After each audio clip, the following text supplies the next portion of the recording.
बिस्मिल्लाहिर्रहमानिर्रहीम अस्सलाम वालेकुम। चैप्टर नंबर 14 में एक्सरसाइज 14 एक कंप्लीट करने के बाद 14 भी स्टार्ट करते हैं। यहाँ पर सबसे पहले हमारे पास फिल इन दी ब्लैंक्स हैं। तो इसमें हमसे कह रहे हैं all bars in a multiple bar graph must be of the same dash. यहाँ पर आपसे कह रहे हैं एक बार ग्राफ के अंदर, जो मल्टीपल बार ग्राफ के अंदर आपके पास एक से ज़्यादा तरह के बार्स होती हैं, ठीक है। तो इसके अंदर जो सारी बार्स हैं उन सब की क्या चीज़ सेम होनी चाहिए, तो उन सब की जो विथ है ना वो हमेशा सेम होनी चाहिए। Let me tell you what is the within a bar. तो बेटा देखो, ये आपके पास है मल्टीपल बार ग्राफ, जिसके अंदर आपके पास दो दो बार्स आ रही हैं हर सब्जेक्ट के अंदर, ठीक है। तो एक से ज़्यादा बार्स आ रही हो अगर एक डेटा के अंदर, तो उसको हम कहते हैं मल्टीपल बार ग्राफ।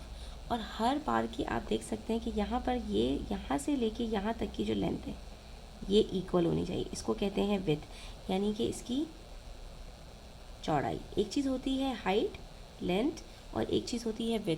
तो इन सारी बार्स की आप देखें विथ बराबर है। ऐसा नहीं कि ये ज़्यादा मोटी हो एक पतली हो, बल्कि सब की सब सेम जो है वो लेंथ की हैं। अगर एक आपकी फॉर एग्जांपल 0.5 सेंटीमीटर्स की है तो दूसरी भी 0.5 सेंटीमीटर्स की, सारी इक्वल विथ की हैं, ठीक है। नंबर 2 में कह रहे हैं इन अ पाई चार्ट। पाई चार्ट किसको कहते हैं? जो सर्कल हम बना के उसके अंदर डेटा को रिप्रेजेंट करते हैं। Data items are represented in a circle, ठीक है। पाई चार्ट के अंदर हम एक सर्कल बनाते हैं, इसके अंदर कोई बार्स नहीं होती है हमारे पास। और इस तरह से पाए, क्योंकि अगर आप देखें तो पाए एक खाने की चीज़ है और पाए का भी जो शेप है वो सर्कल होता है, तो इसलिए यहाँ पर हम उसको पाई चार्ट कहते हैं, ठीक है। और वो दिखता भी बिल्कुल पाई की तरह है कि पाई के अंदर भी आपके पास पीसेस होते हैं, कलरफुल होते हैं, और इसी तरह से आपका पाई चार्ट भी होता है। नेक्स्ट आपसे कह रहे हैं ना pie chart number of data items equal to the number of. इसके लिए आप ये देख लो, ये आपके पास पाई चार्ट्स हैं, ठीक है। इस पाई चार्ट के अंदर आपके पास कितने डेटा हैं? Football, squash, cricket, tennis, hockey, netball, 6 आपके पास डेटा हैं, ठीक है। और जितने डेटा हैं उतने आपके पास क्या हैं? सेक्टर्स हैं। जब हम यहाँ सेंटर से दो रेडियस से एक यहाँ पर दो रेडियाई ड्रॉ करते हैं, तो ये जो पोर्शन होता है हर पोर्शन इसके अंदर एक सेक्टर कहलाता है। तो पाई चार्ट के अंदर जितने आपके पास डेटा होंगे उतने ही आपके पास सेक्टर होंगे, ठीक है।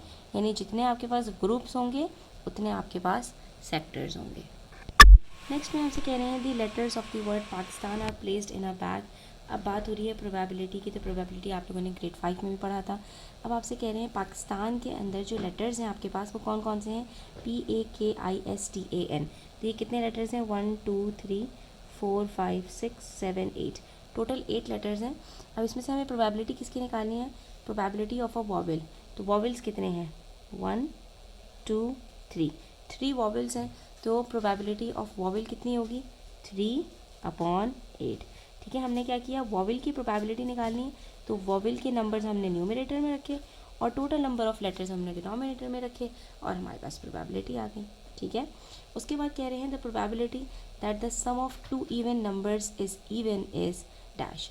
आपसे कह रहे हैं दो इवन नंबर्स का जो सम होता है, दो इवन नंबर्स के सम का मतलब जब भी आप दो इवन नंबर्स को प्लस करेंगे, जैसे 2 + 4, 14 + 20, 32 + 60, ठीक है, 36 + 36, कोई से भी दो इवन नंबर्स को आप जब भी प्लस करेंगे तो उसका आंसर एक इवन नंबर आएगा, एक ऑड नंबर नहीं आएगा। तो ये बात बिल्कुल ट्रू है, हमेशा ही ऐसा होगा। याद रखो बच्चों, ये रूल्स हैं आपके पास कि जब आप दो इवन नंबर्स को प्लस करते हैं या जब आप दो ऑड नंबर्स को प्लस करते हैं तो हमेशा आपका आंसर इवन आता है, ठीक है। हाँ, जब आप एक इवन और एक ऑड नंबर को प्लस करते हैं तो आपका आंसर हमेशा ऑड आता है। तो जब यहाँ पर हमेशा हमारा आंसर दो इवन नंबर्स को प्लस करने से इवन ही आएगा, तो इसकी प्रोबेबिलिटी क्या होगी? 100%, यानी हमेशा ऐसा ही होगा, ठीक है। अब देख लेते हैं क्वेश्चन नंबर 2। कह रहे हैं state whether the following are true और फॉल्स। सबसे पहले हमसे कह रहे हैं discrete data is information that is uncountable. सबसे पहले हम ये समझते हैं कि डिस्क्रीट डेटा किसको कहते हैं और अनकाउंटेबल से यहाँ पर क्या मुराद है। तो सबसे पहले ये समझ लो कि हमारे पास डेटा की दो टाइप्स होती हैं, एक होती है क्वान्टिटेटिव, एक होती है क्वालिटेटिव। क्वान्टिटेटिव का मतलब होता है जिसको हम काउंट कर सकें और क्वालिटेटिव का मतलब ये होता है जिसको हम काउंट ना कर सकें। ठीक है। तो आपके पास जितने भी क्वांटिटेटिव होते हैं उनको आप नंबर्स के अंदर एक्सप्रेस करते हैं, और जो क्वांटिटेटिव आपके पास जो डेटा है वो भी फिर दो तरह में डिवाइड होते हैं, ठीक है, जिनको आप नंबर्स में एक्सप्रेस कर सकते हैं। या तो वो डिस्क्रीट डेटा होता है, ठीक है, और उसके अंदर आपके पास हमेशा काउंटेबल आइटम्स आते हैं, और दूसरा आपके पास जो कंटिन्यूस डेटा होता है उसमें आपके पास अनस्पेसिफाइड नंबर ऑफ मेजरमेंट्स होती हैं।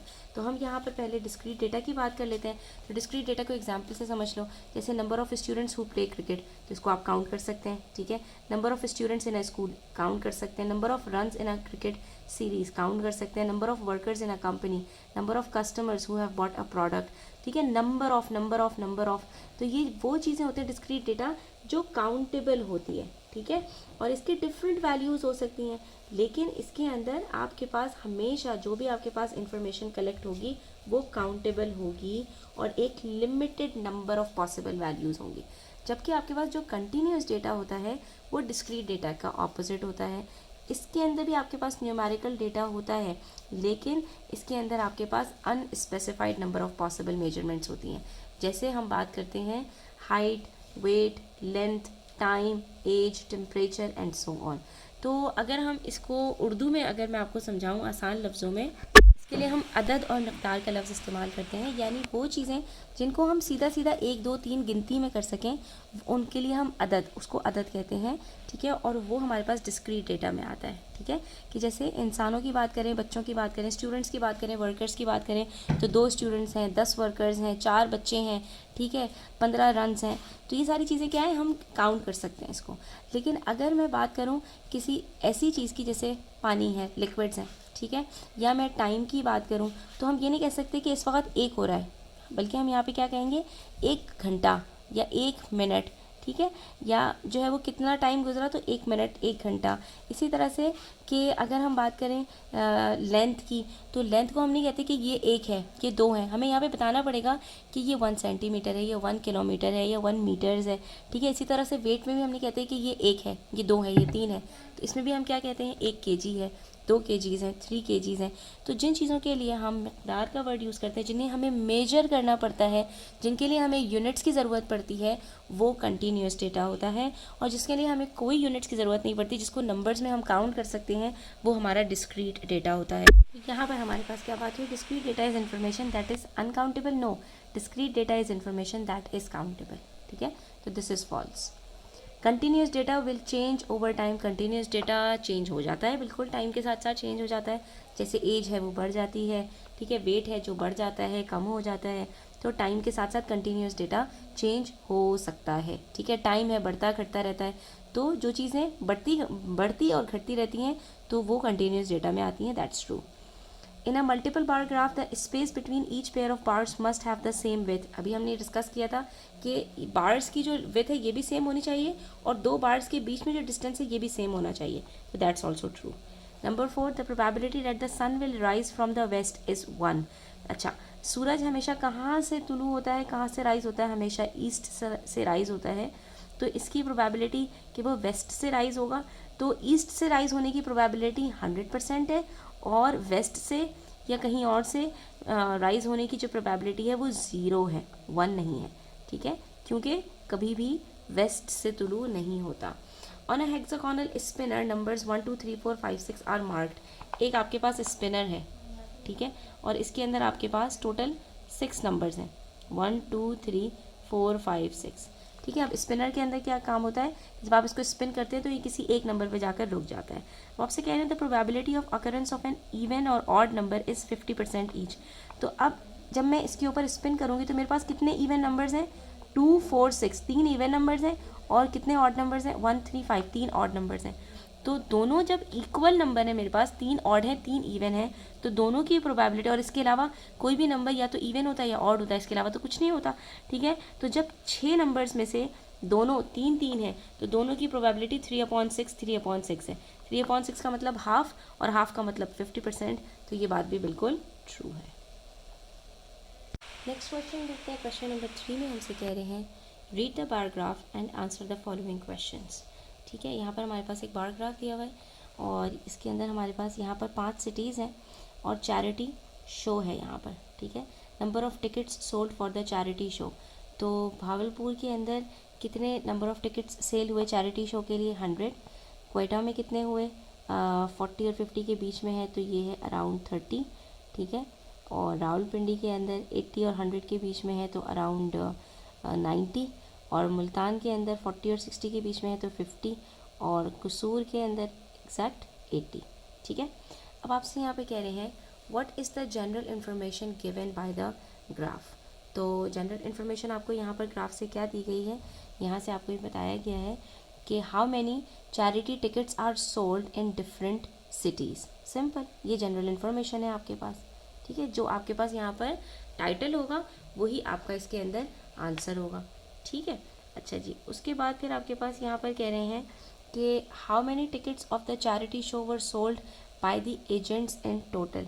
तो कितने यहाँ पर टिकट्स सोल्ड हुए हैं? तो इसके लिए हमने क्या करना है, हमने यहाँ पर सबको काउंट कर लेना है, सारे फ्रीक्वेंसीज़ को। फ्रीक्वेंसीज़ का मतलब कि हर सिटी में कितने कितने टिकट्स सेल हुए। तो सबसे पहले है 100, इसके बाद ये है हमारे पास 30, तो 130, 130 के बाद ये है 90, ये हो गया 220, 220 के बाद 50, तो 270, और 270 के बाद 80, तो ये हो गया 350। तो टोटल हमारे पास कितने चैरिटी शो के अंदर कितने टिकट सोल्ड हुए? 350। इसके लिए हमने क्या किया, सारी फ्रीक्वेंसीज़ को, यानी हर बार कितनी हमारे पास जो है वो हाइट में लंबी है, हमने सबकी फ्रीक्वेंसीज़ को ऐड कर लिया। उसके बाद कह रहे हैं in which city was the maximum number of tickets sold.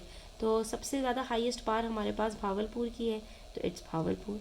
Bahawalpur के अंदर सबसे ज़्यादा टिकट्स सोल्ड हुए हैं, दैट इज़ 100। नेक्स्ट हमसे कह रहे हैं in which city was the minimum number of ticket sold. सबसे कम किस में हुए? क्वेटा में, that's also correct. And the number of ticket sold in Bahawalpur is twice that of ticket sold in Multan. Is this true और फॉल्स? भावलपुर में मुल्तान से double, यानी ट्वाइस का मतलब डबल टिकट्स सेल हुए हैं। तो ये बात सही है या नहीं? 150 का डबल होता है, येस दैट्स ट्रू। तो ये स्टेटमेंट बिल्कुल सही है। उसके बाद नेक्स्ट क्वेश्चन में कह रहे हैं monthly expenses of family 1 and family 2 is represented on the multiple bar graph. अब यहाँ पर हमें क्या पता चल रहा है इस ग्राफ के through? Monthly expenditures of 2 families, ठीक है। 2 फैमिलीज़ हैं, उनके मंथली एक्सपेंसेस कितने हैं, ठीक है, और क्या क्या हैं, ये इस ग्राफ के थ्रू हमें पता चल रहा है। और 2 डिफरेंट फैमिलीज़ का पता चल रहा है, ठीक है। तो फैमिली 1 को इन्होंने लाइट ग्रीन कलर से जो है वो एक्सप्रेस किया है, और फैमिली 2 को ऑरेंज कलर से, ठीक है। इसके बाद कह रहे हैं read the bar graph and answer the following questions. इस ग्राफ को हमने पढ़ के आंसर देना है क्वेश्चंस के। सबसे पहले what is the general information given by the bar graph.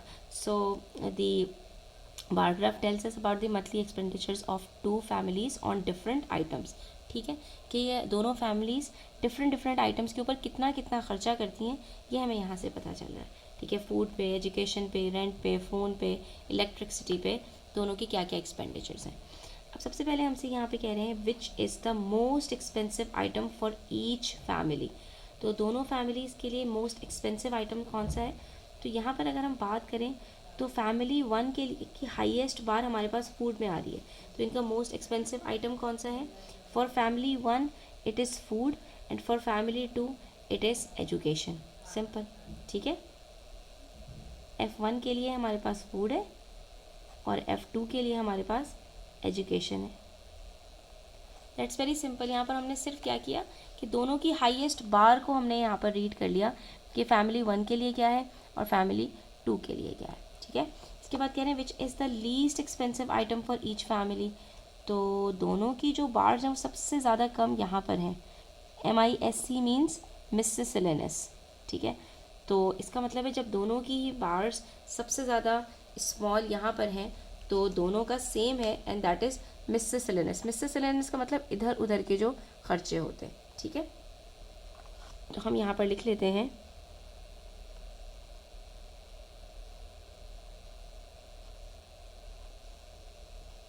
ठीक है, दोनों का सेम है। उसके बाद कह रहे हैं on what item do both families spend the same amount, that's rent. Rent के ऊपर दोनों की बार्स बिल्कुल सेम है और कहीं पर भी नहीं नज़र आ रही, दोनों की बार्स में डिफरेंस है, सिर्फ यहाँ पर दोनों की सेम है। इसके बाद कह रहे हैं what is the total monthly income of each family. दोनों की मंथली इनकम कितनी है, तो इसके लिए हमें क्या करना पड़ेगा, इसके लिए हम पहले जो फैमिली नंबर 1 है उसकी सारी बार्स को ऐड करेंगे, फिर फैमिली नंबर 2 की सारी बार्स को ऐड करेंगे, सिंपल। अच्छा, अब यहाँ पर एक चीज़ को आपने ध्यान में रखना है कि यहाँ पर जो हमें एक्सपेंसेस दिए हुए हैं वो 5, 10, 15 शो कर रहे हैं, लेकिन ये सारे नंबर्स थाउजेंड्स में हैं। इसका मतलब है फूड के ऊपर जो फैमिली 1 का एक्सपेंस है वो 30 नहीं है, 30,000 है, और फैमिली 2 का 25,000 है। तो हमने पहले सारे फैमिली 1 के एक्सपेंसेस ले लिए कि फूड पे 30,000, एजुकेशन पे 25,000, रेंट पे 20,000, फ़ोन पे 15,000, इलेक्ट्रिसिटी पे 15,000, मिसेलेनियस पे 10,000 और सेविंग्स पर 25,000। इन सब को जब हम ऐड करेंगे तो हमारे पास आंसर आएगा 140। इसका मतलब है कि टोटल जो इनकम है इनकी वो 140,000 है, ठीक है, क्योंकि यहाँ तक खर्चे हैं और उसके बाद फिर सेविंग्स हैं, यानी यहाँ तक वो खर्च करते हैं पैसा और इतना वो बचा लेते हैं। तो हमारी जो इनकम बनती है वो एक्सपेंडिचर और सेविंग्स दोनों को मिलाकर बनती है, यानी जो कुछ आप कमाते हैं उसमें से कुछ आप खर्च करते हैं जो आपके एक्सपेंसेस में जाता है और बाकी आप सेव कर लेते हैं, तो वो आपकी सेविंग्स में चला जाता है, ठीक है। इसी तरह से बिल्कुल हम इन सबको भी प्लस करेंगे और देखते हैं हमारा आंसर क्या आ रहा है। तो 25 + 30 55, 55 + 20 75, 75 + 10 85, 85 + 20 105, 105 + 5 110 एंड 110 + 20 = 130। तो फैमिली नंबर 2 की जो हमारे पास इनकम है वो 130,000 है। नेक्स्ट के अंदर हमारे पास कह रहे हैं read the multiple paragraph and answer the following questions. यहाँ पर भी मल्टीपल पैराग्राफ है और ये क्या एक्सप्रेस कर रहा है, games played by boys and girls, different games, ठीक है। दोनों जो है वो बच्चे गर्ल्स और बॉयज़ कौन कौन से गेम्स खेलते हैं, तो हमें यहाँ पर इसके बारे में पता चल रहा है, ठीक है।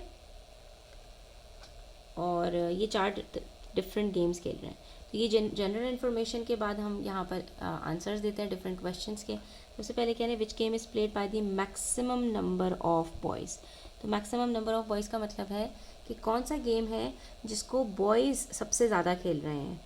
तो हमारे पास यहाँ पर हॉकी है, हॉकी के अंदर नंबर ऑफ़ बॉयज़ हमारे पास ज़्यादा हैं क्योंकि बॉयज़ हमारे पास इस कलर से हैं, ठीक है।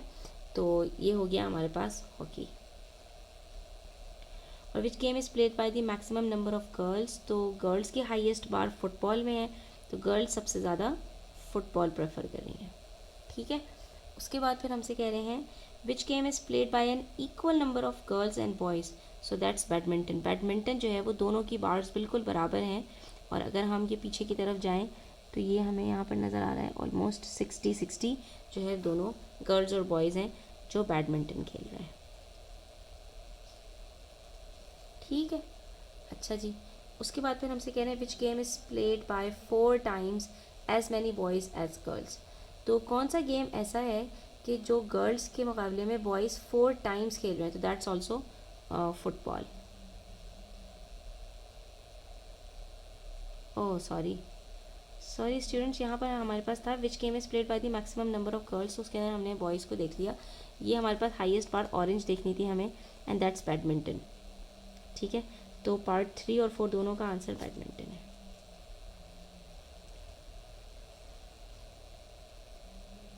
ठीक है। उसके बाद कह रहे हैं which game is played by 4 times as many boys as girls. तो ये वाला गेम है कि इसके अंदर 20 गर्ल्स हैं और 24 आर 80 बॉयज़ हैं। तो बॉयज़ इसके अंदर 4 टाइम्स ऑफ गर्ल्स हैं, 20 × 4 = 80, तो दैट्स फुटबॉल। ये इसका आंसर फुटबॉल है, ठीक है। और उसके बाद कह रहे हैं how many boys and girls play hockey in total. तो हॉकी कितने बच्चे खेल रहे हैं, तो बॉयज़ हैं 90 और गर्ल्स हैं 50। 90 + 50 = 140। इसका मतलब है टोटल गर्ल्स और बॉयज़ मिलाकर 140 बच्चे हॉकी खेल रहे हैं। उसके बाद नेक्स्ट क्वेश्चन है 2 फार्म्स हार्वेस्टेड टमेटोज़ इन 5 वीक्स, ठीक है। तो यहाँ पर हमारे पास जो ग्राफ है वो हमें क्या बता रहा है, टमेटोज़ हार्वेस्टेड इन 2 वीक्स, ठीक है। 2 डिफरेंट वीक्स के अंदर इन्होंने टमेटोज़ जो है वो हार्वेस्ट किए। The given multiple bar graph shows the quantity of tomatoes in kgs picked per week. अच्छा, ठीक है, कि कितने कितने टमेटोज़ इन्होंने पिक किए हर हफ्ते में। Read the bar graph and answer the following questions. तो पहला सवाल है, how many kilograms of tomatoes were picked bye both farms in these 5 weeks. दोनों फार्म से मिलकर टोटल कितने टमेटोज पिक किए। ठीक है, तो हम क्या करेंगे, सारे बार्स को ऐड कर लेंगे। 200 प्लस 400 600, फिर 300 प्लस 300 600 1200, फिर 400 प्लस 300 700, और यहाँ पर है हमारे पास 150 और 400 550, ये है हमारे पास 350 और ये है ऑलमोस्ट 100। तो इन सबको जब प्लस करते हैं तो आंसर टोटल 2900 टोटल आंसर आ जाएगा। ठीक है, 2900 kgs ऑफ टमेटोज़ पिक किए हैं। उसके बाद कह रहे हैं, how many kilograms of tomatoes did farm 1 pick in week 3। Week 3 में जो फार्म 1 है उसने कितने पिक किए, दैट्स 400। ठीक है, and what percentage of tomatoes harvested in week 4 was picked by farm 2। ठीक है, अब आपसे कह रहे हैं वीक 4 में फार्म 2 ने कितने पिक किए हैं। ठीक है, तो परसेंटेज यहाँ पर जब आपको निकालनी है तो हम क्या करेंगे, 400 को डिवाइड करेंगे टोटल से और मल्टीप्लाई कर देंगे 100% से और हमारे पास आंसर आ जाएगा। ठीक है, तो आपने यहाँ पर क्या करना है, 400 को मल्टीप्लाई करना है और डिवाइड कर देना है 29 से। So the answer will be around 13.7%। ठीक है, सॉरी स्टूडेंट्स, यहाँ पर हमें वीक 4 में इनके देखने थे, दैट्स 400, लेकिन हम इसको सबसे नहीं डिवाइड करेंगे बल्कि सिर्फ हम इसको डिवाइड करेंगे इन दोनों के टोटल से, दैट इज़ 550। ठीक है, तो जब हम इसको 550 से डिवाइड करेंगे तो द आंसर विल बी 72.7%। ठीक है, यहाँ पे आप करेक्शन कर लो। इसी तरह से आपको percentage of total quantities of tomatoes in kg was picked by farm 1। तो फार्म 1 की हमें टोटल क्वांटिटी की परसेंटेज निकालनी है। तो फार्म 1 के हमारे पास टोटल हैं कितने, 200 plus 300 500, 500 plus 400 900, 900 plus 150 is equals to 1050, 1400। ठीक है, तो ये हो जाएगा हमारे पास 1400 डिवाइडेड बाय 2900 मल्टीप्लाई बाय 100%। हमने क्या किया, फार्म 1 के सारे लिए और उसको डिवाइड कर दिया टोटल से, और अब हम जब इसको मल्टीप्लाई करेंगे 100% से तो हमारे पास इसका आंसर करेक्ट आएगा, एंड दैट इज़ अराउंड 48.2%। ठीक है, अच्छा जी, उसके बाद फिर आपसे कह रहे हैं what is the ratio. Ratio का मतलब होता है एक क्वांटिटी को दूसरे से कंपेयर करना। पिक्ड टमेटोज़ इन वीक 3, वीक 3 के अंदर जो टमेटोज़ हैं उसको हमने उसका रेशो निकालना है to that of week 4 by both farms. Week 3 के अंदर टोटल कितना है, 400 प्लस 300, ठीक है, दैट इज़ 700, और इसको हमने कंपेयर करना है वीक 4 से, which is 400 and 150 which is 550। अब इसको जब हम सिंप्लीफाई करेंगे तो आंसर क्या आएगा, 0 से 0 कट, क्या बचा 70:55। अब दोनों को आपने 5 से सिंप्लीफाई करना है बिकॉज दोनों 5 के टेबल में आते हैं, तो हमारे पास आंसर आएगा 14:11, एंड दैट्स ऑल। तो यहाँ पर हमारे पास क्वेश्चन नंबर 6 तक कंप्लीट हो गया। इंशाल्लाह नेक्स्ट वीडियो में हम question number 7 and onward solve करेंगे। तब तक अपना ख्याल रखें, चैनल पर नए हैं तो सब्सक्राइब करते जाएं, वीडियो अच्छी लगी हो तो लाइक करें, अपने फ्रेंड्स के साथ ज़रूर शेयर करें। टेक केयर, अल्लाह हाफिज़।